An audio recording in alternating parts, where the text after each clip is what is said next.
There is a role many responsible women step into without consciously choosing it. They become the one who handles it, the one who notices when things need attention and makes sure that nothing slips through the cracks. They are the ones who figure things out even when no one asks them to. And over time, that role stops feeling like something that you do and starts feeling like someone that you are. And then you become the stabilizer, and stabilizers don't get to disengage easily. My name is Angela Brock, and I'm a money strategist for women who take control and build real wealth. I help you change how you handle your money so that you can stop feeling stuck and start seeing some real financial progress. This is the second video in this series on money, identity, and decision fatigue. So if you haven't watched the first video, Why Responsible Women Are the Most Financially Exhausted, I want to encourage you to go back and take a look. So, this role of being the stabilizer, it rarely forms overnight. In truth, it forms gradually. Maybe you were the responsible one in your family, amongst your siblings, maybe with, from your cousins, or even in your friend group. Maybe you were the most responsible one growing up. Maybe you learned early on that just your stability depended on your level of awareness. And oftentimes, this stability and awareness came from a place of instability. So maybe you found yourself in a very unsafe, unstable environment, and you promised yourself then that if you got on the other side of this, if you made it through, you would never, ever feel that vulnerable again. So you started paying attention and you became prepared. You became reliable, and that reliability became your identity. And if I'm going to be honest, because this is something that I struggle with as well, at first, that level of awareness, that responsibility, that identity was empowering. Because if I knew that I couldn't trust nobody else, I could trust myself. I knew that when the rubber meets the road, I can handle things and I was going to get things done. But identity has gravity. And once people started to see me, or once people start to see you, as reliable, then they start to trust you with more. And it's not because they are intentionally trying to burden you, but because at some point over time, you have proven you could carry more. Have you ever noticed that people stop checking in on you? There's this movement, if you will, and it's called, that's pretty popular right now. So, whenever you're watching this video, it's popular to check in on your strong friends. And I remember, feeling like I wanted people to check in on me and just was very curious as to why it wasn't happening. And I think oftentimes we associate that with a lack of care. Like these people don't care for me like you care for them.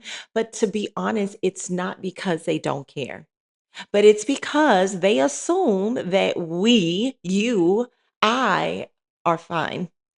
And that's one of the hidden consequences of being the one who handles it. Strength makes my struggles or makes our struggles less visible.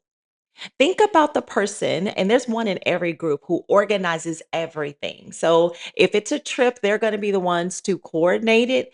They're going to be the ones to confirm. They're sending the emails, they're sending the group polls, they're following up. It's not even a role that was ever assigned to them.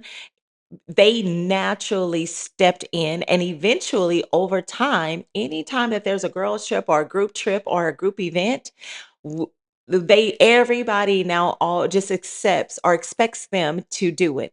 And it's not malicious, it's just something that happens out of habit. This role now becomes theirs. They didn't ask for it, but because they consistently filled it when it was time, then now we just expect for them to do it all the time. And I'm going to be honest, money works the same way.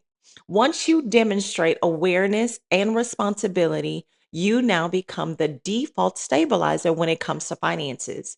Here is where reframing this role is going to be critical because most women who see this identity as purely positive and they see it as a strength. And let me stop real quick and be very clear.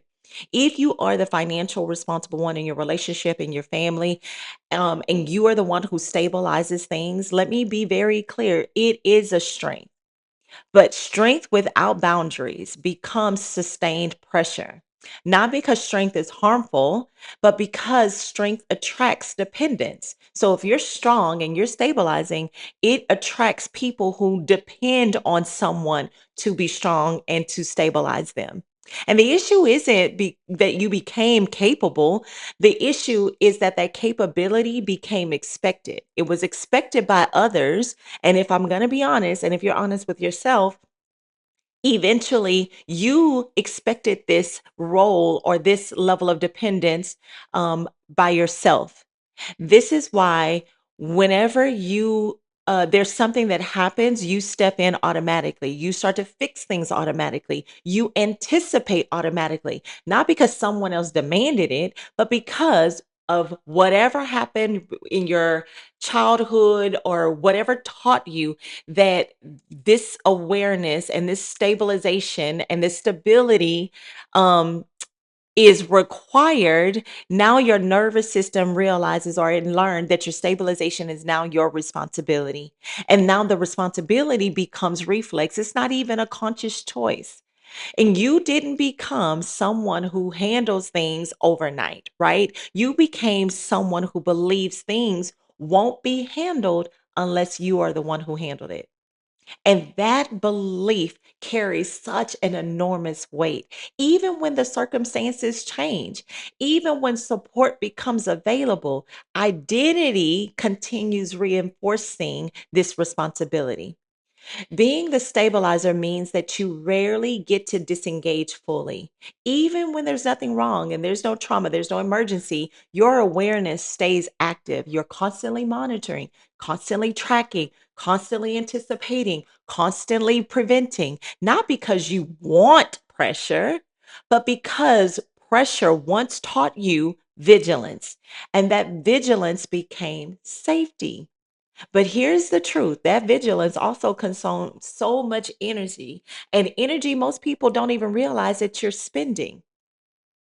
Think about a car trip or like where you're driving long distance. Maybe you're going across state lines, right? And imagine you are the one that is driving. Everyone else in the car gets the opportunity to relax. They can check their phones, they can look at social media, they can watch a movie, they can read a book, they could even go to sleep. But because you're the one driving, you can't. Because that awareness is now your responsibility. Even if you're on a stretch of road where there are no other cars, it's pretty desolate and the road is clear, you stay alert. There is no danger present, but because responsibility is present, right? That's why you stay alert, right? You can't doze off. Otherwise, you put not just yourself, but everybody else in the car at risk. This is what financial stabilization feels like internally. It is constant awareness. And this is where many responsible women start to mislabel themselves. They'll think, I should just feel more relaxed or I should feel less pressure. They assume pressure means something is wrong, but pressure doesn't always reflect instability. Sometimes pressure reflects sustained identity. And that identity doesn't disappear automatically when conditions improve. Identity persists until consciously examined and reframed, and then there's breakthrough from it. And here's the reality, this identity served you well, right? It protected you. It helped you to survive uncertain times. It helped you to build stability. It helped you to avoid collapse. And so there's nothing wrong with this identity. But the survival that you're looking for, survival identities rather, they're not necessarily meant to remain forever. They are meant to evolve, not disappear, but to evolve. Responsibility can shift from constant vigilance to intentional direction, but that type of shift is going to require some awareness. Think about it this way. Have you ever been handling everything because it was a necessity or because it became familiar? I remember after my last divorce, it just became my responsibility to take out the trash, right? I was the only adult in the house. Matter of fact, I was the only one in the house. And so I took care of everything from maintenance of the home to even mundane, like going grocery shopping, taking the the groceries from the car, taking out the trash, right? And then when I met my now husband, he assumed some of those roles, right? So in my mind, I could have thought, that this role of taking out the trash, this is just a role that I assumed and it now feels permanent. But now that I'm married and my husband is trying to assume this role, then me fulfilling this role is no longer required, right? But familiarity doesn't equate to necessity. And that's the thing that I want people to understand. Like, as a single person, my identity meant that I had to fulfill these roles. They were familiar. It's my responsibility. It had to get done. If I wanted trash, if I wanted my house not to smell like trash, I had to take the trash from out of the house and put it on the curb. But when the conditions of my life improved and there was someone who wanted to assume that role, I had to separate my identity from the responsibility of the role that I was carrying. And this is why awareness is so powerful, because once you recognize that the responsibility became identity, then now you could separate the two. You can still be responsible without carrying responsibility constantly. And you can be capable without assuming that everything depends entirely on you. And so then responsibility becomes a tool, not identity.